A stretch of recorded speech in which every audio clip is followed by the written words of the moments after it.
Então, gente, continuando aí a aula, nós já tratamos aí da coerência textual, vamos continuar dentro de coesão textual e nós já comentamos lá no início dessa aula que a coesão é a relação entre os conectivos de modo harmônico, né?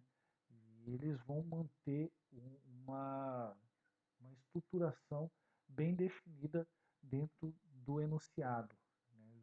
Eles vão amarrar esses períodos, essas expressões, né, de maneira a deixar o texto bem coeso. Então, por definição aí, a coesão textual é como uma costura que liga as ideias de um texto por meio de preposições, conjunções, advérbios e locuções adverbiais. E aí, para entender melhor a coesão textual, observe o texto abaixo. Então, eu tenho aqui. Muitos brasileiros guardam dinheiro na poupança. Há investimentos de renda fixa que oferecem um retorno um pouco melhor. Aplicações de renda variável são uma boa solução para se obter lucros mais interessantes. É importante formar uma reserva de emergência antes. Então, percebam que este texto ele não tem nenhum problema de ordem gramatical, mas ele está engessado porque não existem conectivos que deixem esse texto mais dinâmico, tá? Então, como é que a gente resolveria este problema? Da seguinte forma, ficaria assim: embora muitos brasileiros guardem dinheiro na poupança, há investimentos de renda fixa que oferecem um retorno um pouco melhor. Além disso, aplicações de renda variável são uma boa solução para se obter lucros mais interessantes. Antes, porém, é importante formar uma reserva de emergência. Então, vocês notaram que esses elementos coesivos aqui, eles deixam o texto mais dinâmico, mais natural, mais fluido, né? Ele permite tirar os entraves que não deixam o texto bem fluido. Tudo certo? Então, somente três elementos coesivos já permitiram que esse texto esteja bem coeso, bem amarrado. Tudo certo? Quando eu digo amarrado, eu digo no sentido de estar bem conectado e diferente de um texto engessado. Tudo certo, gente? Então a diferença é essa aí. E a questão da coesão referencial. Quando a gente fala de referência, a gente fala daquilo que está sendo citado dentro do texto, dos termos que estão sendo usados no enunciado. Então, por definição, está relacionada com as palavras que usamos para nos referir a elementos que estão no texto ou fora dele. Então, tem um exemplo aí, né? Bruna está de férias. Ela disse que iria passear no Uruguai. Percebe que ela é um termo que retoma Bruna e morfologicamente ela é um pronome, ou seja, eu faço referência, eu retomo o termo Bruna que foi citado anteriormente. Quando existe esse tipo de situação, nós chamamos isso de anáfora. Tudo certo? Então diz que no primeiro exemplo ocorre anáfora, ou seja, o elemento que retoma o que foi citado anteriormente. Então, este elemento está fazendo uma anáfora ao termo que foi citado anteriormente, que é o termo Bruna, tá? E aí embaixo diz: não se esqueça disto, é importante estudar sempre. O elemento coesivo, ele já antecede aquilo que vai ser citado posteriormente. Quando isso ocorre, nós chamamos de catáfora. Então diz, no segundo exemplo ocorre catáfora, ou seja, o referente aparece após o item coesivo. Então o item coesivo é disto, tá? Que é o pronome demonstrativo, e o termo vai ser citado posteriormente. Então isso também é uma forma de coesão referencial, tudo certo? Ainda dentro da coesão referencial, nós vamos ter a repetição. A repetição é um problema que vai ocorrer aí em relação à falta de coesão textual, e isso acontece muito com alunos que não têm muito o domínio vocabular, tá? E o domínio vocabular ele vai se dar pela a repetição da escrita. Você escrever constantemente, aliado a uma boa leitura, né? Isso vai fazer com que o seu escopo de vocábulo, o seu vocabulário se enriqueça. É importante muito a leitura. Porque quando a gente faz referência ao termo, quando a gente tem esse vocabulário mais abrangente, nós vamos ter uma facilidade de fazer uma boa substituição ou uma boa referência ao termo já citado. Então, a repetição diz assim: a priori, repetir os mesmos termos constantemente dentro de um texto denota a falta de domínio vocabular por parte de quem escreve. Aí eu citei um exemplo que é assim: mãe e filho chegaram atrasados no aeroporto, por isso mãe e filho perderam o voo. Não tem problema nenhum gramaticalmente aqui esta sentença, né? Mas eu tenho uma situação que vai ser redundante aqui em relação ao que já foi citado, que são as palavras mãe e filho. Então, quando eu cito novamente essas mesmas palavras, eu vou ter um problema aí de coesão, porque eu preciso usar termos que substituam tranquilamente é, coisas que já foram escritas previamente, porque dessa maneira o texto ele vai ter uma estilística melhor, ele vai ter vai se tornar um texto mais rico. Então é importante que você tenha esse conhecimento e lance mão dessa ferramenta. E como é que eu poderia resolver esse problema? Muito simples. Mãe e filho chegaram atrasados no aeroporto, por isso eles perderam o voo. Ou seja, eu substituí aí para que não ocorra a repetição dos termos pelo pronome eles, porque eles vai retomar aí mãe e filho, né?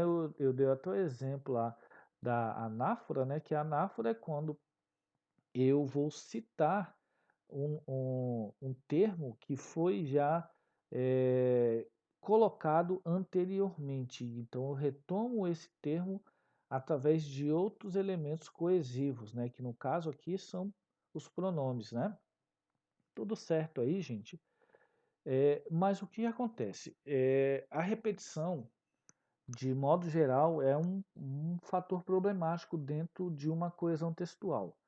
Mas quando há uma intenção, né, no sentido conotativo que vai abordar os textos literários, não há esse problema, porque nós sabemos que existe a questão da licença poética. Dentro da licença poética, o autor vai escrever da maneira que ele achar mais conveniente e não tem a necessidade de levar em conta a norma culta da língua, porque a questão da exposição de sentimentos não deve estar amarrada a regras gramaticais, tudo bem? Então, nós temos esse poema aí, amar. Eu quero amar, amar perdidamente, amar só por amar, aqui, além, mas este e aquele, o outro e toda a gente, amar, amar e não amar ninguém. É, percebam que o autor ele quer dar um destaque, quer dar uma ênfase a este verbo.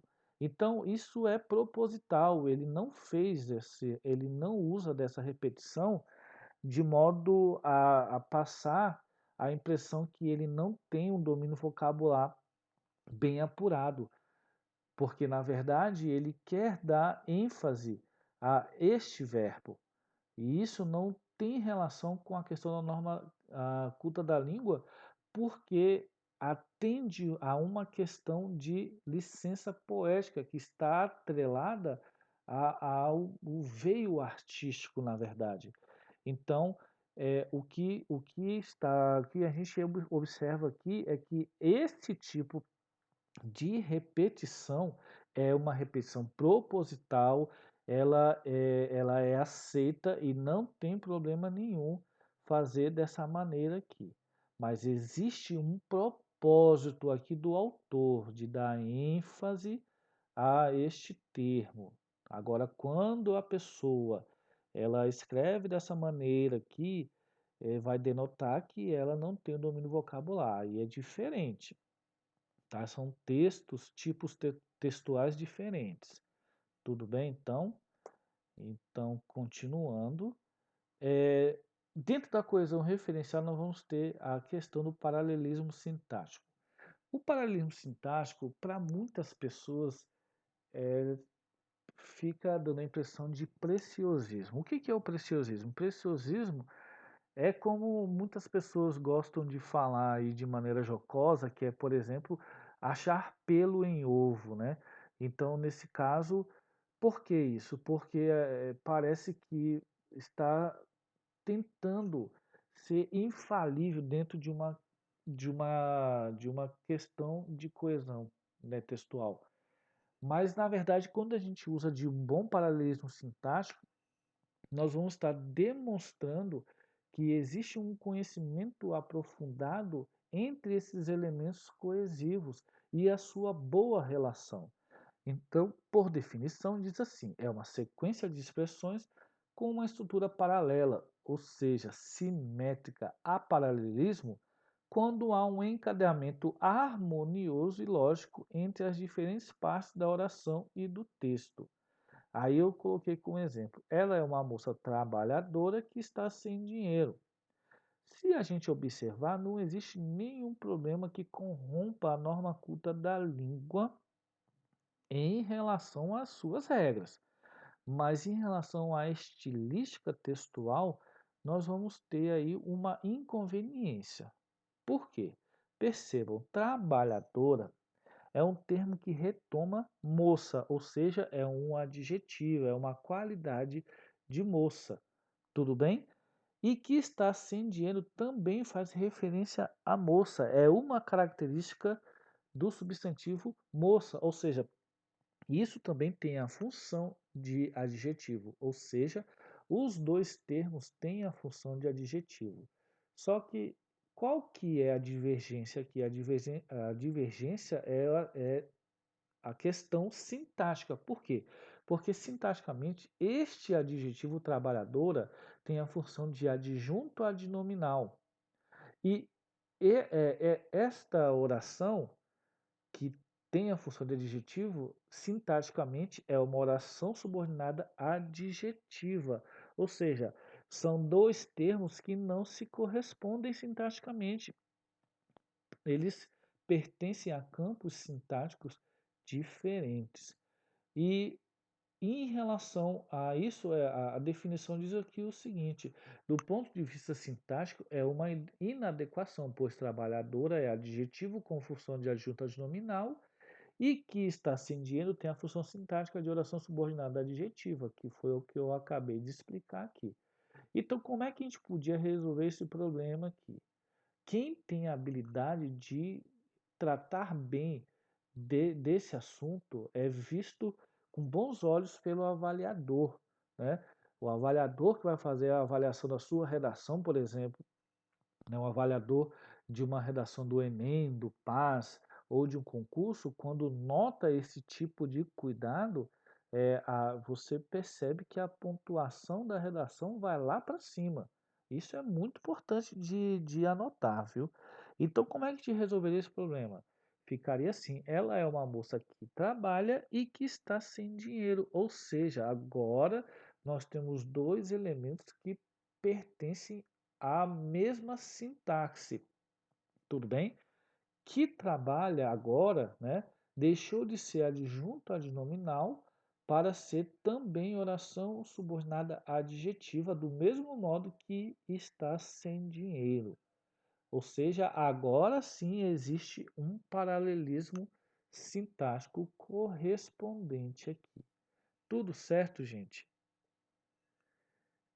E a gente também tem a questão do paralelismo semântico, que diferente da sintaxe, a semântica tem relação ao campo dos sentidos, né? Ou seja, o campo que se delimita através das mesmas relações de significado. Então, o paralelismo semântico diz que quando há harmonia com palavras que permeiam o mesmo campo de sentidos. Então, eu tenho aqui um exemplo um pouco exagerado, mas para que vocês notem aí como que ocorre a falta de paralelismo semântico. Então, meu irmão gosta de rock e eu de bolo.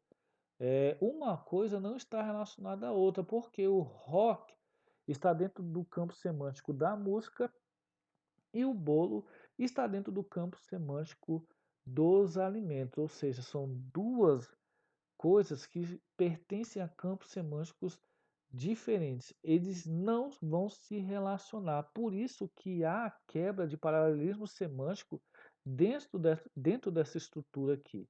Aí aqui diz, note que não há harmonia entre os sentidos semânticos abordados na frase acima, pois sua relação se dá por palavras que pertencem a campos semânticos diferentes. Tudo certo? Como que nós resolveríamos esse problema? Muito simples. Meu irmão gosta de rock e eu de rap. Então nós temos agora dois termos que pertencem ao mesmo campo semântico, que é a música e a harmonia entre esses dois termos, respeitando a questão do paralelismo semântico. Tudo bem? A substituição, né? Nós já estamos tratando desde o início desse assunto de coesão que nós vamos ter termos que vão retomar os substantivos, principalmente que foram citados anteriormente. Nós vimos isso lá em Anáfora, né? Então aqui diz o seguinte: Juliana está cursando letras. Ela diz que acha o curso incrível. Então, ou seja, este pronome ela retoma Juliana e este substantivo retoma letras. Ou seja, até mesmo por substantivos eu faço a substituição. E então isso aqui está dentro do campo da sinonímia, né? Ou seja, a relação de sinônimos, tá? E quando eu lanço mão desse tipo de ferramenta, isso é bem avaliado pela questão da estilística textual, tudo bem? Ou seja, o texto, quando é escrito com boas substituições, ele é um texto que é visto como um texto mais enriquecido de vocabulários, tudo bem? Hipônimo e hiperônimo também dentro da relação de substituição, tá? O hipônimo trata-se dos termos específicos em relação às palavras. E o hiperônimo está relacionado às questões mais abrangentes que vão tratar dessas palavras específicas. Tá? Então, aqui diz o seguinte: outro modo de substituir um termo para se evitar repetição é o uso do hipônimo e hiperônimo. Hipônimo está relacionado a palavras de sentido específico, enquanto hiperônimo sentido abrangente. Aí eu tenho aqui o exemplo: no supermercado havia maçãs vencidas à venda. As frutas foram colocadas na promoção mesmo com o prazo expirado, ou seja, maçãs é um hipônimo porque está específico a fruta maçã e frutas é hiperônimo porque é um termo abrangente onde maçãs entra nesse grupo de frutas. Tudo certo? Então, quando eu uso hipônimo e hiperônimo, eu estou mantendo uma boa coesão textual para que a estilística textual e o vocabulário que está sendo usado torne o texto e a escrita mais enriquecida. Tudo certo, gente? Então a gente fica por aqui. Fiquem com essa atividade da página 113 a 115 e na próxima aula nós vamos corrigir. Então, obrigado por terem assistido a aula. A parte que você não entendeu, eu peço que vocês voltem aí o vídeo e assista novamente. Tudo certo então, gente? Então, um abraço e até a próxima aula.